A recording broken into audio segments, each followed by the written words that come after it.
Dholera SIR એટલે DMIC project અંતર્ગત વૈશ્વિક અતિ આધુનિક સુવિધાસભર ગ્લોબલ મેન્યુફેક્ચરિંગ હબ વડાપ્રધાન શ્રી નરેન્દ્રભાઈ મોદીના મેક ઇન ઇન્ડિયાના સ્વપ્નને સાકાર કરવા પ્રગતિશીલ ગુજરાતના નિર્ણાયક મુખ્યમંત્રીશ્રીનું અસરકારક અને પારદર્શક કદમ ધોલેરા તાલુકાના 22 ગામો 920 ચોરસ કિલોમીટર વિસ્તારને આવરી વિશ્વ કક્ષાનું શહેર બનાવવા આયોજન પર્યાવરણીય સામાજિક સમતુલા સાથે ખેતી માટે 14%,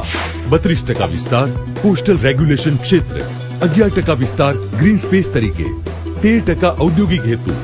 11% રહેણાંક અને 7% વિસ્તાર વાણિજ્ય હેતુ માટે ધોલેરા ઇન્ડસ્ટ્રીયલ સિટી ડેવલપમેન્ટ લિમિટેડની રચના ધોલેરા એક્ટિવેશન એરિયામાં સર્વિસીસ અને administration and business centre of ધોલેરાનું બાંધકામ કાર્યરત ઇન્ડિયન ગ્રીન બિલ્ડિંગ કાઉન્સિલ દ્વારા પ્લેટિનમ રેટિંગ સાથે વિશ્વનું પ્રથમ પ્રમાણિત city water treatment sewage treatment પ્લાન્ટનું નિર્માણ ધોલેરા SIR વિશ્વના નકશામાં ઉભરતું દેશનું સૌપ્રથમ ઇન્ડસ્ટ્રીયલ સ્માર્ટ સિટી